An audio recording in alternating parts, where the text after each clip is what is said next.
Somewhere right now, someone is lying awake, wondering if they can recover from their past. Somewhere else, someone is holding a steering wheel a little too tightly, wishing they could rewrite the last few years. And maybe you too find yourself at a threshold, uncertain if the way forward still exists. The Stoics remind us that the way forward is always here, and it begins with the simple, steady act of starting again. There is nothing glamorous about this moment. It is quiet, personal, often unseen. Yet it carries a rare kind of courage. To begin again is to face what has been broken and choose to build anew. It does not mean you are without fear. It means you value the path of virtue enough to walk through the storm anyway. The Stoics did not wait for ideal conditions or applause. They began where they stood, with what they had, as they were. This is not about becoming someone different. It is about uncovering who you are beneath the noise, the fear, and the mistakes. A clean slate is not something the world hands you. It is something you claim by your own courage. So if you are weary, begin again. If you carry regret, begin again. If you feel lost, begin again. Not through grand declarations, but through small acts of honesty, steady integrity, and a mind willing to return to wisdom. Every day nature gives us this reminder. The sun rises, the sky shifts, the air changes. Life begins again without hesitation. The Stoics saw in this a gentle but powerful invitation. To start over is not weakness, it is strength. It is the mark of resilience to continue after failure, to rise with dignity rather than sink into shame. Marcus Aurelius, carrying the immense weight of empire, reminded himself each morning, "When you arise in the morning, think of what a precious privilege it is to be alive." This was not sentiment, it was strategy. Yesterday's regrets have no power unless you choose to carry them. The Stoics trained their minds to release what no longer serves the present, to meet each day not with dread, but with readiness. Yet how often do we imprison ourselves in the past, replaying words unspoken, choices undone, punishing ourselves for moments long gone? We put ourselves on trial again and again, for seasons already finished. The Stoics chose differently. They practiced presence, the discipline of refusing to hand today's peace over to yesterday's ghosts. Time does not return what is past. It only offers this breath, this hour, this moment. And that is enough, if we are willing to meet it with clear eyes and an open heart. You can acknowledge the roads not taken, the mistakes made, the harm caused. But reflection is not imprisonment. The past is a teacher, not a cell. A classroom, not a cage. As long as you breathe, you remain capable of return, capable of redemption. The Stoics believed not in regret, but in responsibility. Not in rumination, but in reflection. Not in endless mourning, but in movement. Character is not defined by the absence of mistakes, but by the response to them. Each fall poses a question. Will you rise differently? Yes, you've stumbled. Yes, you've hurt and been hurt. Yes, you've strayed. But the ability to begin again is never lost to the one who chooses courage. The moment you lay down what no longer serves you, your hands are free to build anew. This is not denial, it is strength. To forgive yourself is not to erase the past, but to walk forward with wisdom. That, the Stoics would say, is a radical act, because it means you no longer fear who you were. You are committed instead to who you are becoming. If you've strayed from your path, if you've drifted from your values, pause, breathe. Remember, no mistake, no silence, no lost time makes it too late to begin again. Begin not because the way ahead is easy, but because remaining stuck is no longer an option. Begin not with perfect answers, but with honest intention.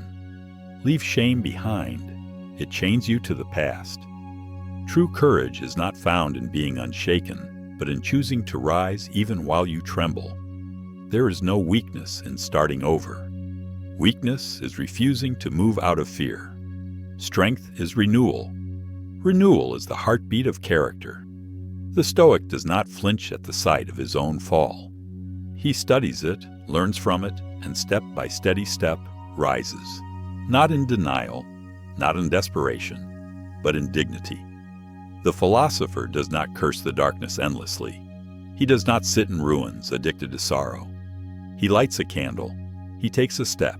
He makes the next choice. Forward, slowly, perhaps painfully, but forward nonetheless. He does not remain in collapse. He rises from it. He carries only what is useful and leaves behind what poisons peace. This is your day, this moment, the only one in your hands, not yesterday's echo, not tomorrow's illusion. This moment, raw and imperfect, but open to possibility. Stand up, begin again, not for applause, not for recognition, but because your life matters too much to remain dormant. Because though the flame flickers, it has not gone out. Begin again, because part of you still longs for alignment. Because the stillness you seek starts with a single act of courage. Because you know, deep down, this is not where your story ends. You are still here, you are still breathing, and while that is true, so is this. You are not finished. Begin again, for the sake of who you are becoming. Chapter 2. Failure is not final. Failure stings, it humbles, it slows us down. But the Stoics did not fear failure. They feared stagnation. Seneca wrote, "It is not because things are difficult that we do not dare. It is because we do not dare that they are difficult." What feels like a dead end is often only the end of a chapter. The page can turn. The story can continue. When you fail, the ego demands shame. It urges you to shrink, to hide, to retreat. It whispers that you are unworthy, that you have confirmed your worst fears about yourself. But the Stoics would say, failure is not the end. It is the beginning of a wiser way forward. The Stoic seeks something different, not punishment, but truth, not self-loathing, but perspective, not escape, but honest engagement. What happened? What led to this? Which habits, assumptions, or choices shaped this outcome? And most importantly, what must change now? These are not questions meant to condemn. They are tools for rebuilding. Not why me, but what now? Not who is to blame, but what can I do next? Failure itself is rarely the real danger. What breaks us is often what follows: the silence, the retreat, the decision to stop moving. Yes, there are failures that wound deeply. But more often, it is not the fall that destroys us. It is the refusal to rise. It is the voice that whispers, "You've ruined everything," when in truth, you've only reached a difficult turn. The Stoics understood resilience, not as a life without hardship, but as the repeated act of standing up again, eyes clear, steps unsteady, but still walking forward with purpose. You are not your mistake. That is not your name, nor your final line. You are defined by what you choose next. If you feel broken, become the one who rebuilds, brick by brick, with honesty. If you feel ashamed, become the one who acts with renewed integrity, even unseen. If you feel lost, become the one who studies the map, asks for guidance, and dares to walk a new road. The Stoic does not fear rock bottom. Why? Because it is solid. Because it is honest. Because when you reach the ground, you can stop pretending. You can begin the upward work. Rock bottom is not a grave. It is a foundation, the lowest point upon which the highest character can be built. Let that be your story, not the one who never failed, but the one who rose again with dignity. Not the one who never wavered, but the one who found strength after being humbled. Let failure become your forge, not your finish.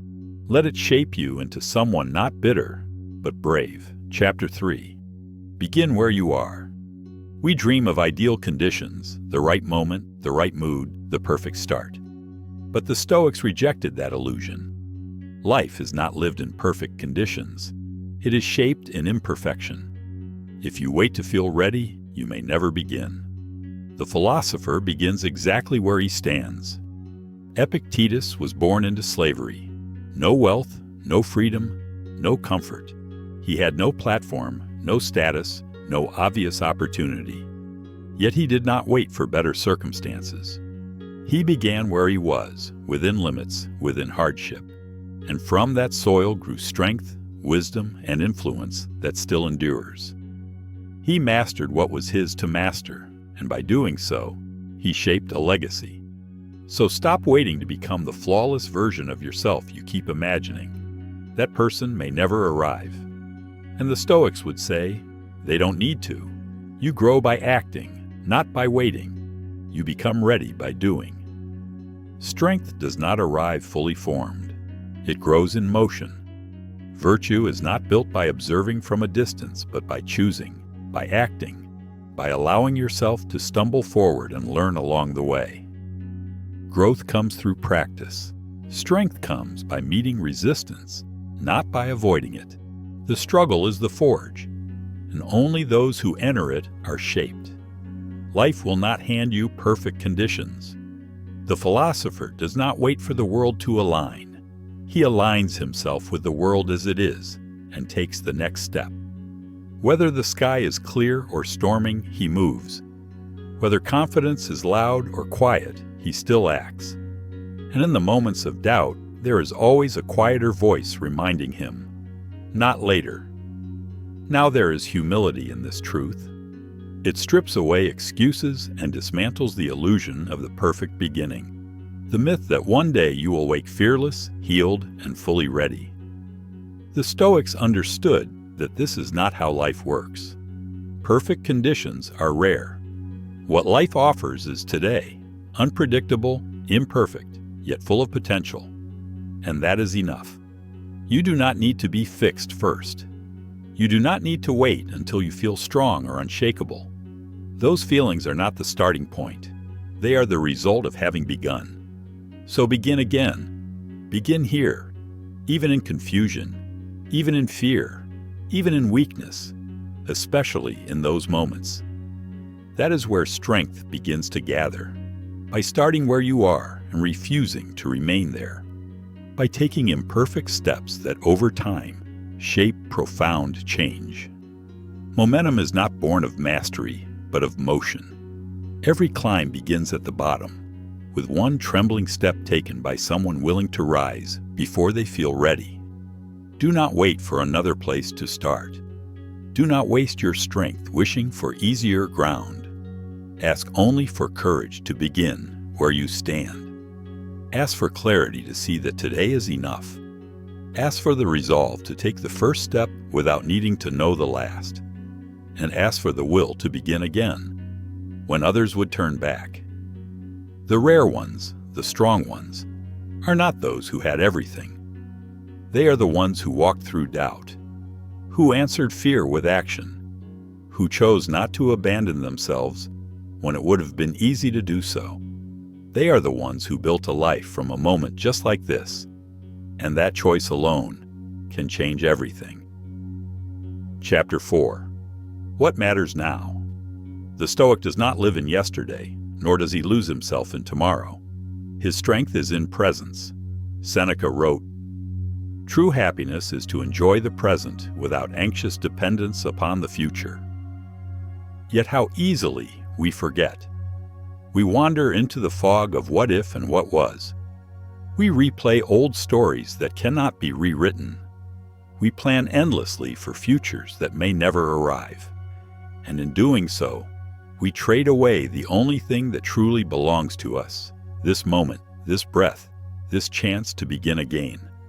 To begin again, you must know where now is.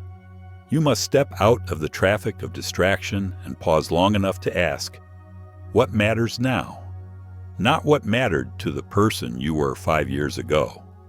Not what matters to the crowd watching from the sidelines, whether they cheer or criticize.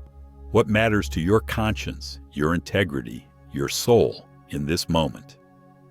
To live with philosophy is not to erase past or future. It is to place them where they belong. The past may instruct you, the future may caution you, but neither should govern you. Your strength belongs here, in the choices still open, in the values still within reach, in the character still being shaped. The power of beginning again is not in scattering your energy everywhere. It is in clarity. The Stoics did not chase every opportunity or cling to every loss. They sought the essential. They focused where it mattered. They cleared away the excess from their lives and from their minds. And that is what made space for peace. The Stoics asked the hardest, most clarifying questions. Does this serve my virtue? Does this strengthen my character? Does this align with the person I am striving to become? Begin again, not with clutter, but with clarity, not with noise, but with focus. Rebuild with intention, not impulse. Let each step be aligned, not rushed. Worthy, not convenient. Release the distractions that demand attention, but return nothing. Let go of burdens never meant to be carried. Resentment, comparison, the hunger for approval. Begin again, carrying only what directs you toward your soul's true path. Every day is a blank page, a quiet offering. But not everything deserves to be written on it. Not every memory belongs in today's story. Not every ambition still serves your highest self. Some things fulfilled their purpose and belong to yesterday. Some goals, some relationships, some patterns were chapters, not lifelong definitions. You are not who you once were. You owe no loyalty to outdated versions of yourself simply because others recognize them. Growth demands change, and change requires the courage to shed what no longer serves. Choose carefully what you bring into this new beginning. Let it be deliberate, not automatic. Choose as though your peace depends on it, because it does. Choose your thoughts as though planting a garden. Each one will take root. Sow those that build, not those that erode. Keep the beliefs that remind you of strength, not scarcity. Nurture the ones that invite clarity, courage, and calm. Release the scripts that belittle your effort or replay old fears. Choose commitments that align, not entangle. Choose relationships and responsibilities that reflect your values, not your insecurities. Choose only what strengthens you, elevates you, and carries you closer to what is enduring. For there is a truth beneath the noise, a truth steady and unshaken, even when storms return. This moment is your anchor, not a pause between past and future, but the foundation from which everything else rises. Here is where you realign. Here is where you breathe. Here is where you choose again who you will be. This moment is the point from which you steady yourself, redirect, and rise. Treat it as sacred. Guard it from distraction. Fill it with intention. Let it reflect your deepest values, not your passing impulses. Let it carry meaning, not noise. The world will always offer endless stimulation, but meaning must be chosen. Purpose must be pursued. What you choose today shapes who you wake as tomorrow. And who you are tomorrow determines the life you continue to build. This moment is not small. It is the seed of all that follows. So pause. Be deliberate. Begin again. Not out of reaction, but out of decision. Begin again, light, unburdened, and unafraid. Because clarity is here, strength is here, and your future begins here. Chapter 5. The discipline of daily renewal. To begin once is not enough. The Stoic knows you must begin again each day, sometimes each hour. Renewal is a discipline, not dramatic rebirth, but quiet, steady return to what matters. Marcus Aurelius did not write to impress. He wrote to remind himself. His meditations were never meant for others. They were anchors for his own mind, repeated notes to self in the midst of chaos. Page after page, he returned to the same truths. Why? Because he knew the mind drifts. He knew virtue is not won once and for all. It must be chosen again and again. Wisdom is not a possession. It must be practiced, renewed, reaffirmed. Like the breath, steady, vital, unnoticed until it is gone. To renew daily is to acknowledge our humanity. Even strong convictions fade in the noise of life. We forget, we wander, we lose our center. But the power is in returning, and returning again. This is the mark of the Stoic, not perfection, but perseverance. Not flawlessness, but fidelity to the path, even after straying. There is no weakness in needing to return. The only loss is choosing to remain lost when the path is always within reach. Renewal is not about grand resets. It is about simple, intentional pauses. A morning moment to remember who you are and who you wish to become. An evening moment to reflect, not with judgment, but with gentle awareness. A pause in the middle of the day to breathe, to realign, to notice when the drift begins so it does not carry you away. These rituals do not need to be long or elaborate. They need only be sincere. They need to be yours. Anchor your days not in reaction, but in choice. The world will pull, so return to stillness. The world will distract, so return to focus. When the noise grows loud, the Stoic turns inward, not to escape, but to remember. Each return deepens the path. Each pause strengthens the mind's ability to find its way back. With time, you build trust in yourself. You become steady, reliable, grounded. This is not transformation through dramatic gestures, but through quiet, deliberate rhythm. It is not bursts of effort, but the steady patience of returning again and again. The philosopher grows not by chasing reinvention, but by aligning daily. The Stoic does not wait for motivation. He relies on discipline. He trusts renewal. And in the quiet practice of returning, he becomes unshakable. Let this be your way too. Return. Begin again today. Begin again tomorrow. Until beginning again is no longer an act, but your way of being. Chapter 6. Let the past be a teacher, not a prison. To begin again is not to erase what has been, but to place it where it belongs, behind you. The Stoic does not try to forget. He studies, learns, and carries forward what is useful. There is no wisdom in denial, but there is even less in allowing the past to govern the present. The past serves only when it informs today. It becomes harmful when it defines it. Seneca reminded us, every new beginning comes from some other beginning's end. That ending may have been painful, unjust, or scarring, but it is still over. The question now is, what will you do with what remains? Regret may visit, but the Stoic does not dwell in it. He reflects without drowning. He asks, what was my part? What strength can I carry forward? What must I set down so it no longer burdens me? To begin again is not to forget, but to sift, keeping what strengthens, releasing what weakens. You are not the worst thing you've done, nor are you the brightest moment you've lived.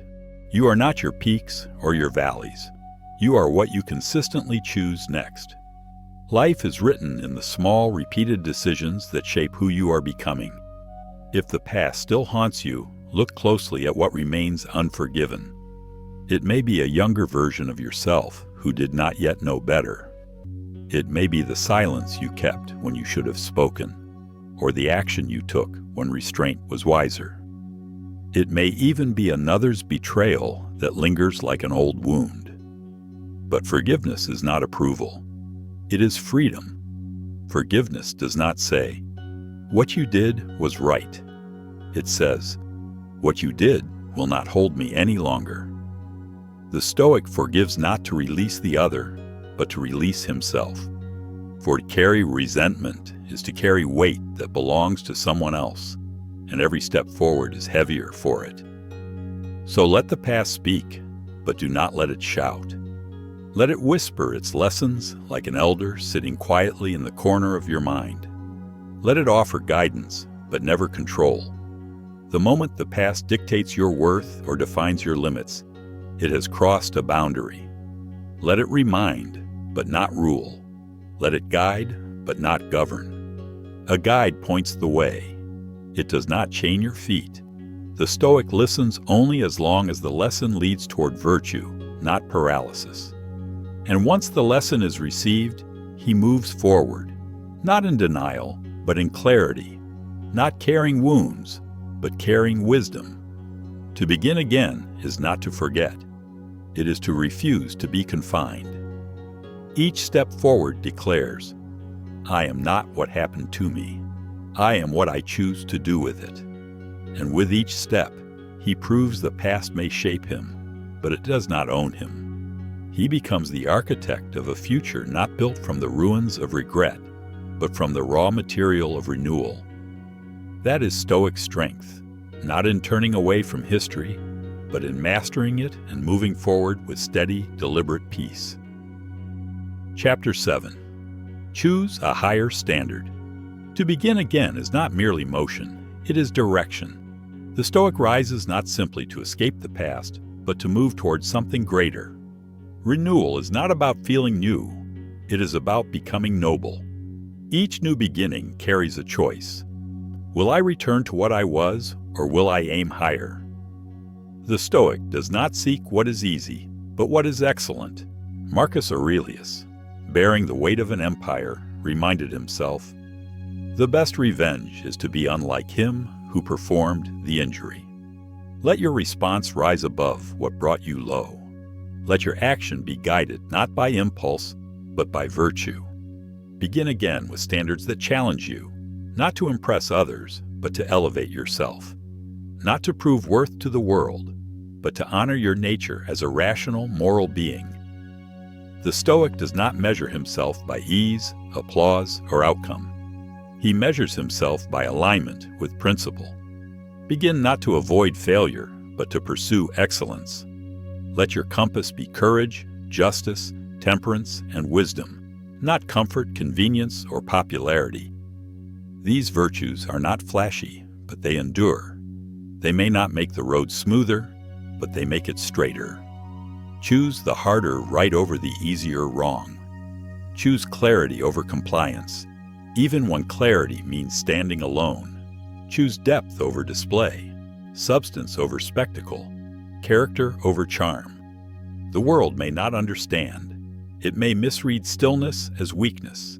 It may mistake restraint for insecurity.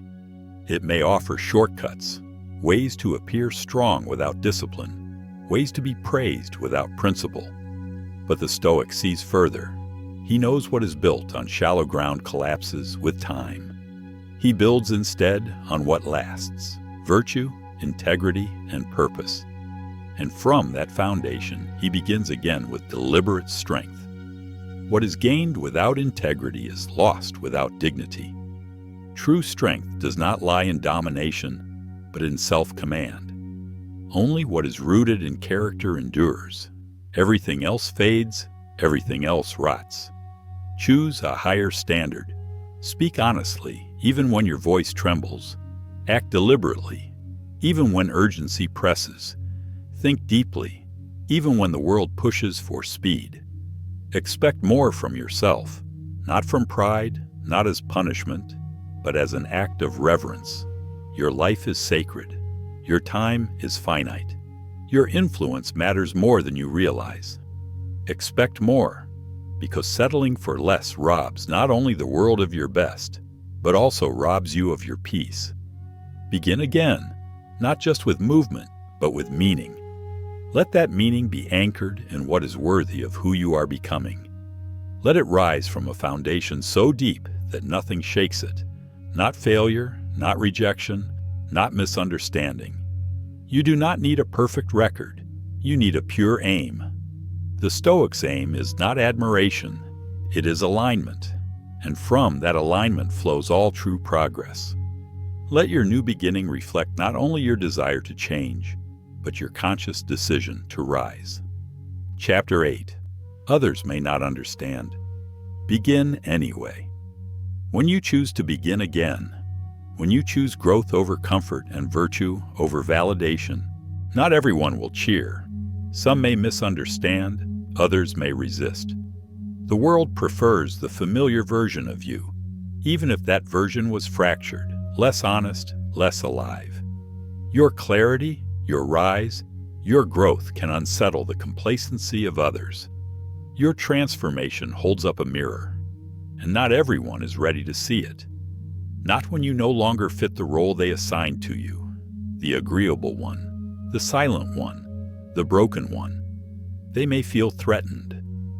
When you stop playing along with their expectations, they may try to guilt you, mock you, or shame you back into submission.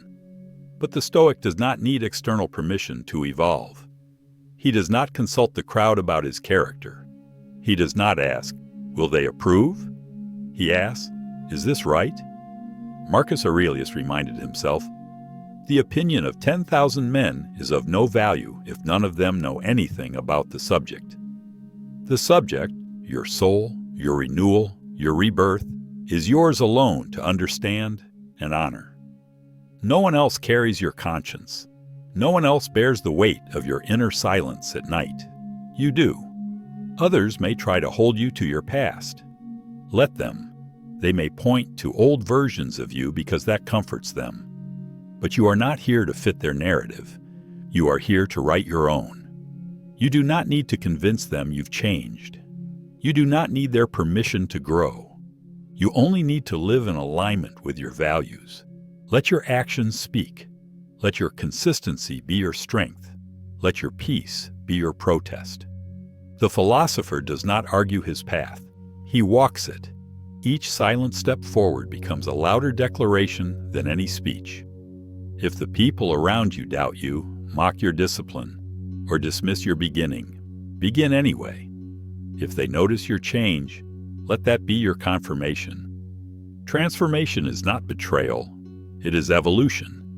If they say you are no longer who you used to be, smile, because that is precisely the point.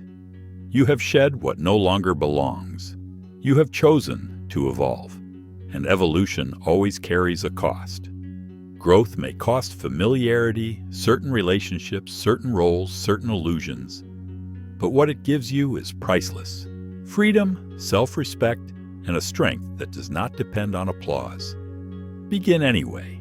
Begin again, even if no one claps, even if no one sees, even if you must walk alone for a time, even if your silence is misunderstood or your change resented.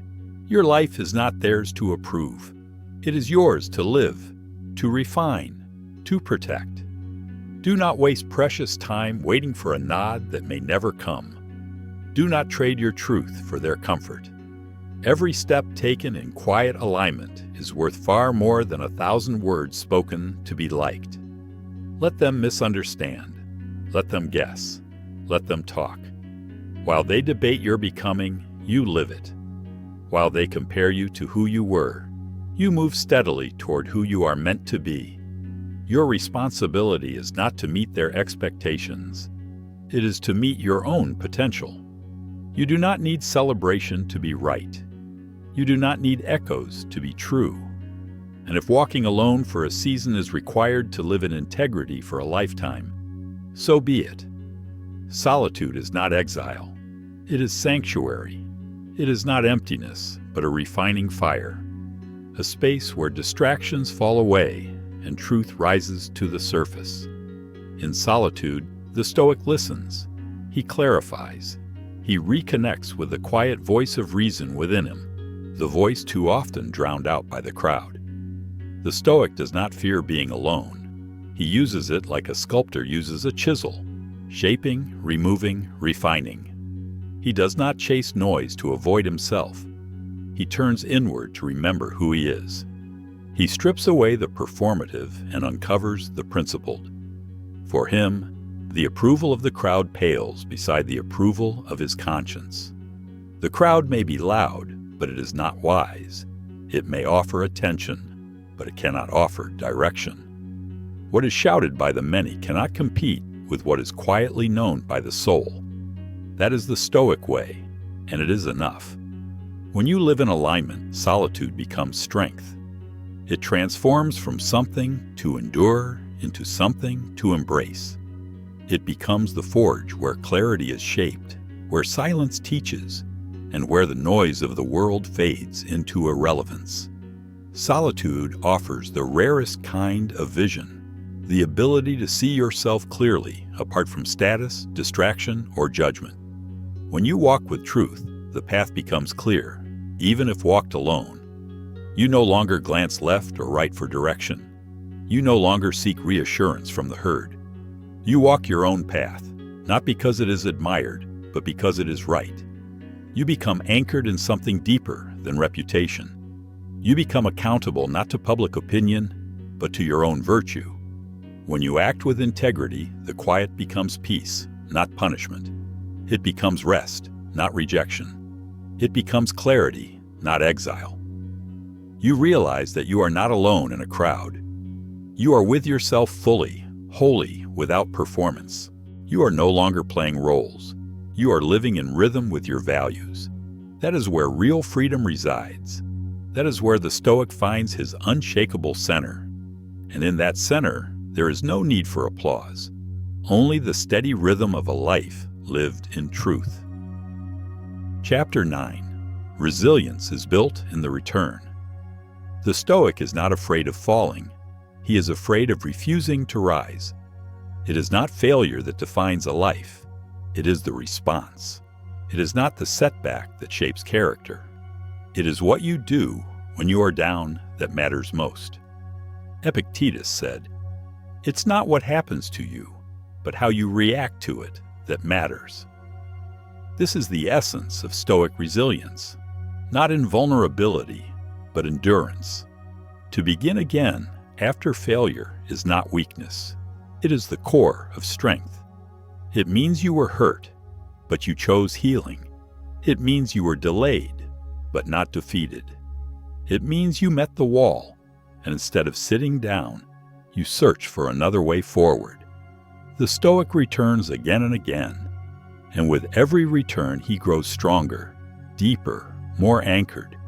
Resilience is not pretending everything is fine. It is not a mask or a performance. It is not about smiling while breaking inside or pretending the storm does not sting. It is about acknowledging difficulty and continuing anyway. It is about telling yourself the truth.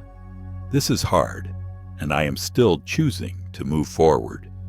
It is not the absence of pain, but the refusal to let pain dictate your choices.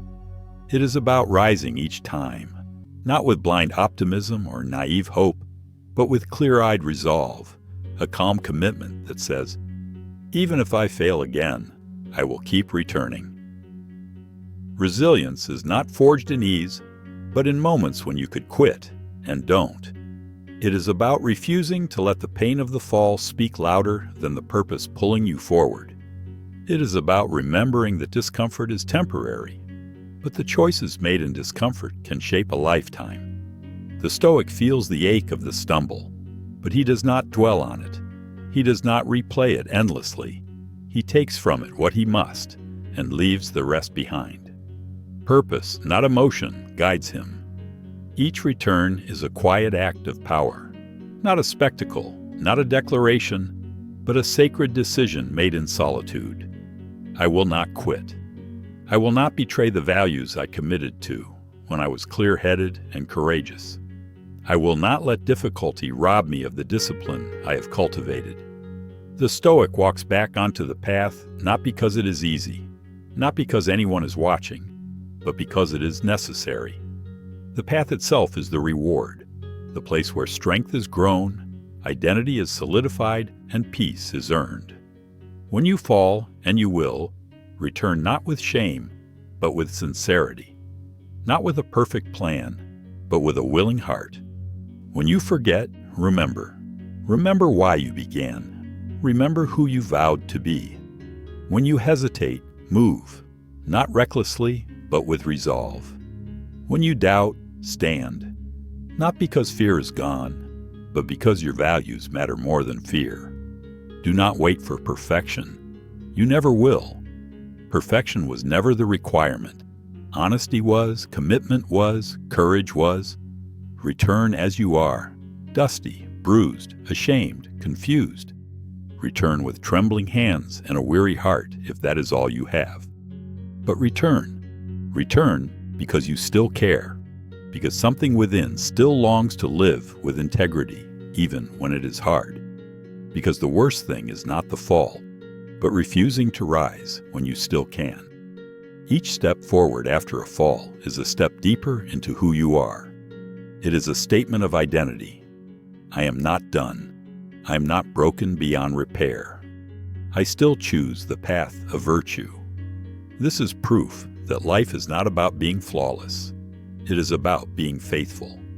Faithful to your values, not only when it is easy, but especially when it demands something from you. Faithful to your vision, not only when it is clear, but especially when it is distant and dim. Faithful to the calling that exists in your quietest moments, the one no one else sees, but you know is there. The one that whispers, "You were made to rise." That is resilience. That is what the Stoic cultivates. Not a life without failure, but a will that endures despite it. A heart that admits weakness and still chooses strength. A soul that falls and returns, that learns, that adjusts, that continues. That walks not because it is easy, but because it is right. That is the Stoic way, and it is always available to you, not only in moments of strength, but especially in moments of weakness, especially when you rise again. That quiet, unseen moment is where true power lives.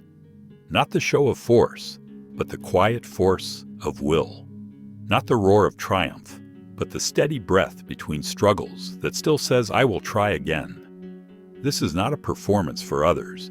It is deeply personal, internal, and human. It is for you to recognize. That moment is where character is truly forged. Not in celebration, but in silence. Not when you are at your best, but when you are most uncertain and still choose to move forward. That is when the soul becomes resilient. That is when roots grow deep enough to endure any future storm. Resilience is not about spectacle. It is about unseen perseverance. That is where your future begins anew. Not someday, but now. Not perfectly, but honestly. The future is not built all at once. It is built in small, courageous acts of recommitment, returning to the path even when your legs shake, showing up to your life even when no one else sees it. Begin again, not just because you can, but because you must. Return, rise, begin again, and know that every time you do, you are becoming stronger than before. Chapter 10. The power is in this moment. The Stoic does not postpone life. He does not wait for better circumstances, for permission, or for perfect alignment. He acts now because now is all he truly owns. Marcus Aurelius asked himself repeatedly, "What is in my power now?" It was not rhetorical. It was practical, a compass. All strength, clarity, and transformation begin with what you do in this moment, not the next. When you hesitate, when you stall growth waiting for ideal timing, you surrender your life to a fantasy. The Stoics knew that procrastination is not merely about time, it is about courage. It is the mind avoiding discomfort, disguising fear as strategy. But there is no virtue in delay. There is no wisdom in waiting endlessly to act in alignment with what you already know is true. Power exists here, in the breath you are taking, in the thought you are forming, in the choice right in front of you. It does not reside in someday. It lives in now. In this very second, you are offered a door. Not a door into certainty, but into action, into character, into becoming. You do not need to have everything figured out to begin. You do not need to know how the entire story ends. You only need to begin with what is clear. The next right word, the next deliberate action, the next step forward. Life does not demand perfection. It asks only that you be present. Hesitation whispers, later. Fear replies, maybe never. But purpose answers, now. Power is quiet. It is often invisible.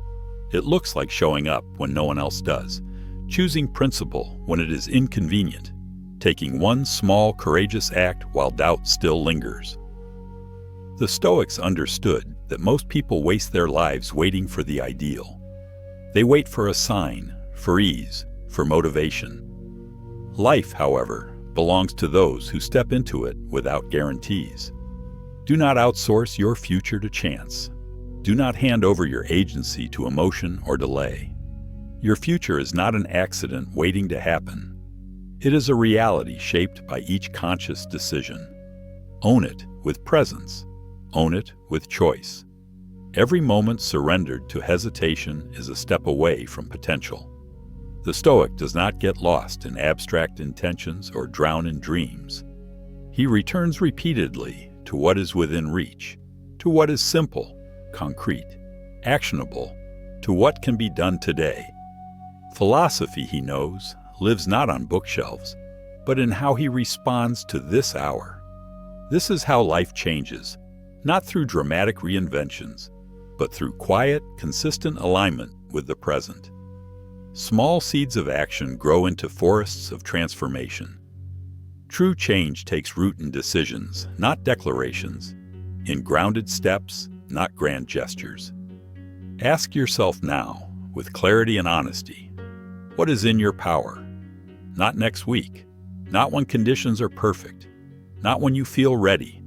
Strip it down to the immediate, to the real, to what is already within your control. What can you do today, this very hour, that honors who you are becoming? What choice reflects your highest self, even if no one is watching, even if it will go unnoticed? Because this is the test of character, doing what is right not for applause, but for alignment with your soul. What habit can you return to that restores rhythm to your spirit?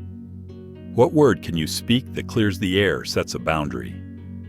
What promise can you make and keep quietly, with discipline? What act, no matter how small, pulls you back into integrity? These are not gestures. They are the building blocks of the life you are shaping. These are declarations of identity.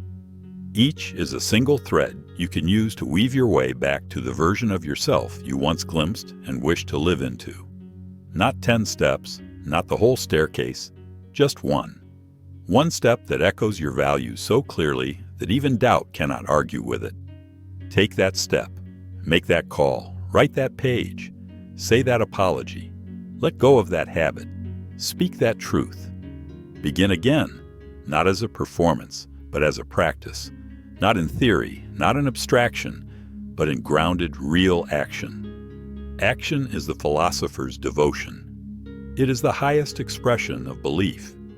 It is how values stop being ideas and become the architecture of life. And this action must be lived, not postponed. The Stoic does not dream of someday. He engages with now, because this moment is not small. It is not a pause between significant chapters. It is a significant chapter itself. It is where your choices shape not only what happens, but who you are. This is the arena where decisions quietly give birth to your future, consistently, powerfully. How you act in this moment becomes the pattern for every moment that follows. Each choice trains your mind and body what to expect of you. Each act of discipline reinforces your self-image. Each return to your values sharpens the clarity of your identity. So choose with presence, not from the residue of yesterday's failures, nor the projections of tomorrow's fears. Choose with purpose, not borrowed from others, but forged from your own conscience. Choose with strength, not by force, but through quiet, unwavering resolve. Begin again, right here, right now. Let the person you are becoming reveal themselves, not through words, not through intention, but through action taken when it mattered most. In this moment, this is where all of it begins.